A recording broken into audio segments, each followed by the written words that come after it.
శ్రీగురుభ్యో నమః హరి ఓం. ఎందరో మహానుభావులు అందరికీ నా నమస్కారాలు. వాస్తవం జ్యోతిష్యం నిజం అనేటువంటి నినాదంతో మనం ముందుకు వెళ్తూ ఉన్నాం. ఆ క్రమంలో ఈరోజు మనం తెలుసుకునేటువంటి విషయం ఏమిటంటే అష్టాదశ వాస్తుశాస్త్ర గణితము. అష్టాదశ వాస్తుశాస్త్ర గణితము అంటే ఎన్ని రకాల ఆయాలకు సంబంధించి అంశాలు ఉన్నాయి, వాటి వల్ల మనకు వచ్చేటువంటి ప్రయోజనాలు ఏంటి, వచ్చేటువంటి లాభాలు ఏంటి, వాటిని మనం పాటించడం వల్ల వచ్చేటువంటి ప్రతిఫలాలు ఏంటి అనేటువంటిది లేదు. అవి మన గృహంలో గనక లేకపోతే జరుగు నష్టాలు ఏమిటనేది కూడా మనం తెలుసుకునేటువంటి ప్రయత్నం చేద్దాము. ఇక్కడ మనం గమనించినట్లయితే ఒకటి ఆయుష్, ఆయము, దిక్పతి, ధనము, రుణము, యోగిని, ఆదాయం, తిథి,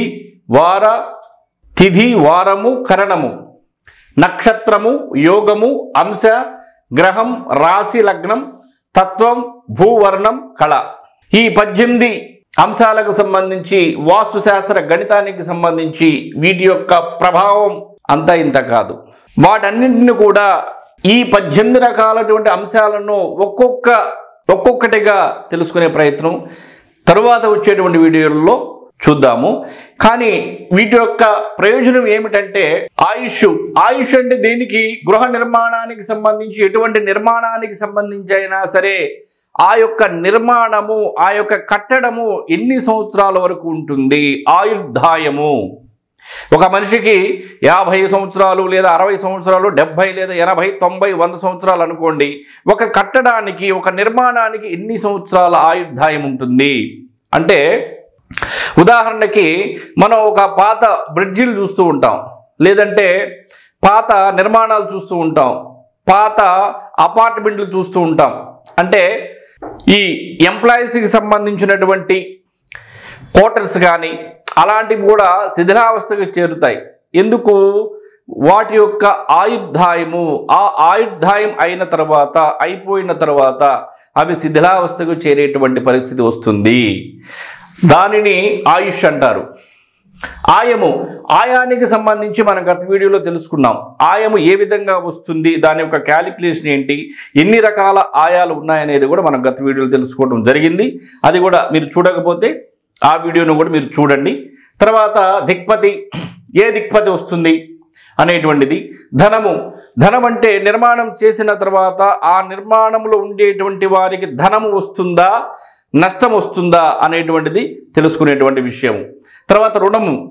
ధనము కన్నా రుణం ఎక్కువ ఉందా, రుణము కన్నా ధనం ఎక్కువ ఉందా అంటే మన దగ్గర 10 రూపాయలు ఉంటే 5 రూపాయలు ఖర్చు పెట్టొచ్చు, లేదా 9 రూపాయలైనా ఖర్చు పెట్టొచ్చు. అంతేగాని మన దగ్గర 10 రూపాయలు ఉన్నప్పుడు 20 రూపాయల ఖర్చు వచ్చిందనుకోండి, 10 రూపాయలు అప్పు తీసుకుని రావాల్సి వస్తుంది. అంటే ధనం ఎక్కువ ఉండాలి, రుణం తక్కువ ఉండాలి. దానిని ఏ విధంగా చూడాలి? తర్వాత యోగిని. తర్వాత ఆదాయం అంటే ధనములో నుండి రుణము తీసివేయంగా వచ్చేటువంటిది ఆదాయము. తర్వాత తిథి, ఏ తిథి మంచిది, ఏ తిథి చెడు అనేటువంటిది. వారం కూడా ఏ వారం యజమానులకి సరిపోతుంది, తిథి యజమానులకి ఏ తిథి సరిపోతుంది, వారము ఏది సరిపోతుంది, కరణము, నక్షత్రము ఏ నక్షత్రం సరిపోతుంది, యోగము ఏ యోగంలో ఉంది, అంశకి సంబంధించి గ్రహం ఏ గ్రహం వచ్చింది, తారాబలానికి సంబంధించినటువంటి చూసుకోవడం కోసం, అంటే ఏ తార అయ్యింది అనేటువంటి దానికోసం. తర్వాత రాశి, లగ్నం, తర్వాత భూతత్వం, తర్వాత భూవర్ణం, కళ. ఈ యొక్క 18 అంశాలకు సంబంధించి మనం వచ్చేటువంటి వీడియోల్లో ఒక్కొక్కటి క్లియర్గా తెలుసుకునేటువంటి ప్రయత్నం చేద్దాము. ఎటువంటి నిర్మాణానికైనా సరే వీటన్నింటిని గనక పాటించినట్లయితే ఎవరు కూడా కష్టాలు పడరు, నష్టాలు పడరు, బాధలు పడరు, అవమానాలు పడరు. ఎందుకంటే శాస్త్రాన్ని పాటించడం వలన ఖచ్చితంగా కూడా మంచి జరుగుతుంది. కాబట్టి వీటన్నిటికి సంబంధించి ఒక క్యాలిక్యులేషన్ ఉంది. మనం గత వీడియోలో చెప్పినట్లు ఆయానికి సంబంధించి పొడవు ప్లస్ వెడల్పు = క్షేత్రపదము. ఆ క్షేత్రపదాన్ని 9చే హెచ్చించి 8చే భాగింపగా వచ్చు శేషము ఆయమని మనం గత వీడియోలో తెలుసుకోవడం జరిగింది. అలాగే ఈ యొక్క 18 అంశాలకు సంబంధించి ఈ యొక్క అష్టాదశ, ఈ 18 అంశాలకు సంబంధించినటువంటి ఒక క్యాలిక్యులేషన్ అనేది ఉంది. ఆ క్యాల్కులేషన్స్ ఏ విధంగా ఉంటాయనేది కూడా రేపటి వీడియోలో తెలుసుకునేటువంటి ప్రయత్నం కూడా చేద్దాము. కాబట్టి ఇలాంటి విషయాలకు సంబంధించి వాస్తు శాస్త్రానికి సంబంధించినటువంటి అంశాలను మీరు తెలుసుకోవాలి అంటే మా ఛానల్ని ఫాలో అవ్వండి. సర్వే జన సుఖినో భవంతు. నమస్కారం.